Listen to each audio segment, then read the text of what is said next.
Alana Curry. Sorry, the male keyboard player I don't know. Simple Minds got their name from the Gene Genie. Yeah, that's David Bowie's song. I don't even know Matt Buckle's uncle was in that, man. There you go. Sorry, that was one of the subjects I completely forgot to remind everybody about. So it's a great topic. The pop music surprises, if you like, the things that you found out, you went, oh, right. It's like years ago when somebody finally told me, is it Bones he's called? They finally called me the name of the drummer. Yeah. And Chance and Dave. I'd always supported for ages because he was a part and parcel of the group but never got a mention. But they did do a song about him, dedicated to him on an album. Somebody else told me that. I used to think that the lyric in Last Christmas by Wham was, on the very next day you gave it to Craig, as opposed to away. But the very next day you gave it away. Craig didn't feature in there. Joey, thanks for that anyway. Oh, Ian, aka Ian the Plumber. He says, Ted Hull, did he appear, Stuart, with Stevie Wonder? Yes, he did. Is that your answer? That is the answer, but we need the explanation. Ted Hull was the high school tutor at the Lansing Institute of the Blind. Stevie Wonder was too young to travel, and he was required to take a school teacher with him. So Ted Hull became the nominated school teacher that travelled throughout the 60s with little Stevie Wonder and appeared on stage with all the big acts, the Supreme, right, Four Tops and all the rest of it. Kind of wee guy that, you wouldn't expect him to be on stage, but he had to take Stevie Wonder on stage and keep an eye out for him and make sure that he was the spoken for and all the rest of it. Jane Jones, who always is on the point with interesting facts. Plastic Bertrand. Is it Bertrand or Bertrand? Bertrand. Plastic Bertrand. Never actually, I don't know, you're like a can with a ball of wool.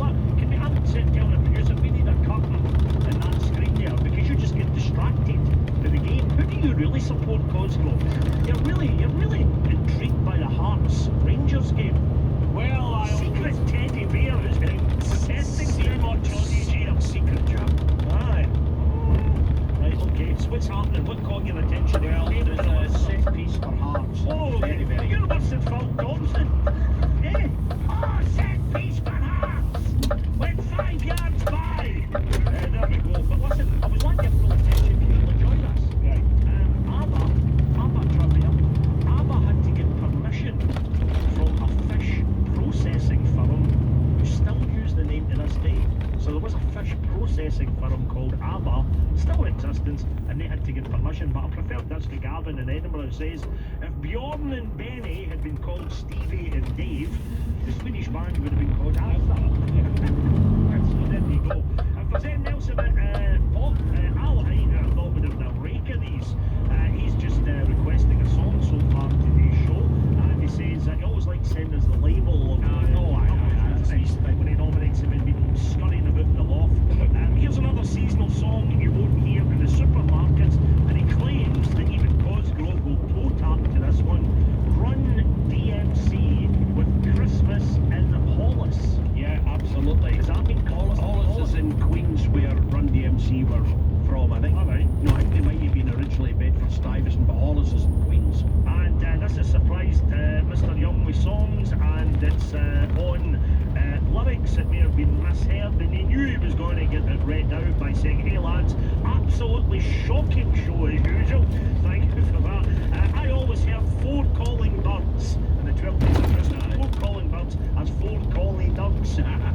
That'd be the Scotland one, that's one. Well, let's take a note of that. The Scottish version of the 12 days of Christmas. Oh, that would be good. That would be very, very good. I'm going to do that next week. Do that next Saturday. Okay, let's move on. I think this is Run DMC.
he's the guy I think that Hibs supporters would love to see back East. I think he will come back one day. He fell out with Rod Petrie. Listen, he was sacked after 12 games. He never got an opportunity as a manager, and I think he's still very bitter about that. But I think now Rod Petrie's away, I think we can get Frank Sosie back to Hibs.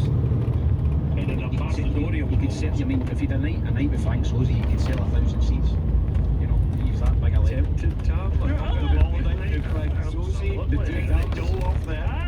Could do all that. That'd be good.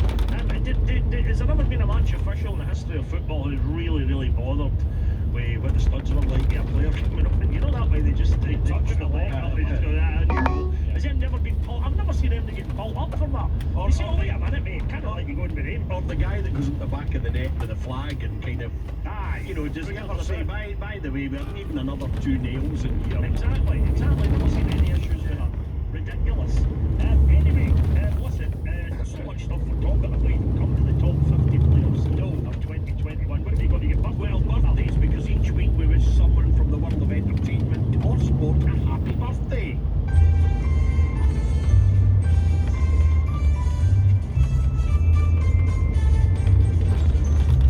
And this week, I can assure you, is almost Tam Cowan friendly with one wee one at the end for Tam McManus. 1915 on this day, Frank Sinatra, known as Old Blue Eyes, was born in Hoboken, New Jersey. On this day in 1928, Lionel Blair, the Canadian choreographer, was born in Montreal. In 1937, Connie Francis, Conchetta Franconero, was the American singer and actress, was born in Newark, New Jersey. Dionne Warwick, born on this day in 1940 in East Orange, New Jersey. 1961, Daniel O'Donnell, the Irish singer and TV presenter, born in Donegal in Ireland on this day. And in 1975, Craig Moore, the Australian defender, 52 caps for Rangers, was born in Sydney. So let's start with you, Tam. Must be Craig Moore. Play against him? Yes, did play against him. Great player, hard as nails. Yeah. He was one of those guys that he would do you and he wouldn't say a word. No, he wouldn't say he was going to do you. He was a silent assassin. They were the ones you had to look out for. See the guys that were mouthy and went, I'm going to break your legs, I'm going to do you. Didn't worry about them too much. It was the ones that never said it. It just went bang, flattered you. But he was a crack player, very solid player. Very solid player, Craig Moore. Thomas, you have so many to choose from. Sinatra, Blair, Francis, Warwick, O'Donnell. So I wish Craig Moore a happy birthday, because my two stories with him. I was one day in the Courtyard Bar in Hamilton. Told you this years ago, and I looked out and there was one of these sales on or whatever, one of these things that the estate agents that folk queue up for. You know that scenario? What is it they're queuing up for? Well, it's usually the kind of new build a housing lot, and they want to get 10% off the list price when you're in early doors. Well, they're in the queue, and they might have a fine portfolio of properties been out where Craig Moore and I said hello to both of them, and what they had done as well, I came out of the pub a wee bit later on, and Craig and Barry were nowhere to be seen, and being proper gents, and we both of them having a couple of shillings in their pocket, they had paid guys. There was a couple of boys came along, and I had Rangers fans who would have done it for nothing, but they'd paid them like 50 quid to come along and keep their place in the queue, rather than these top professional sportsmen standing there in the freezing cold. So that was one story. Another thing it means that I'll always have a fondness for Craig Moore is that the lady he married used to work in the Third Park Social Club.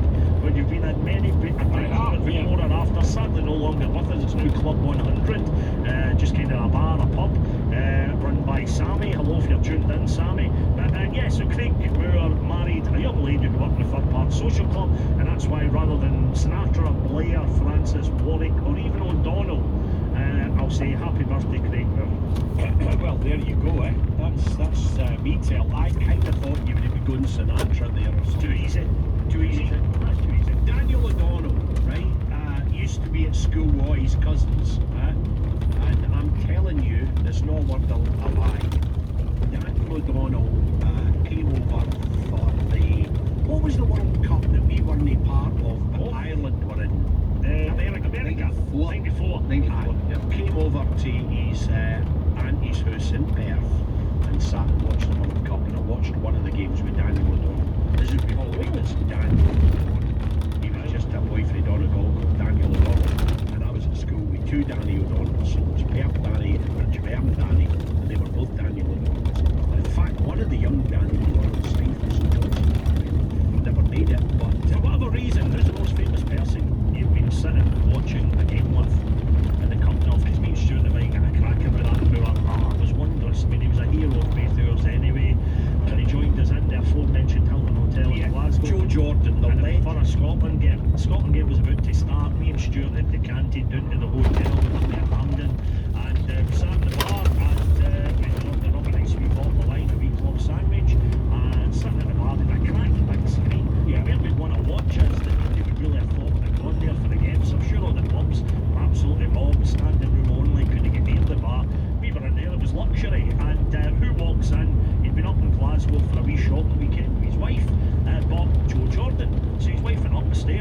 bags of messages and all that, and a new coat that he'd bought her and all the rest of it.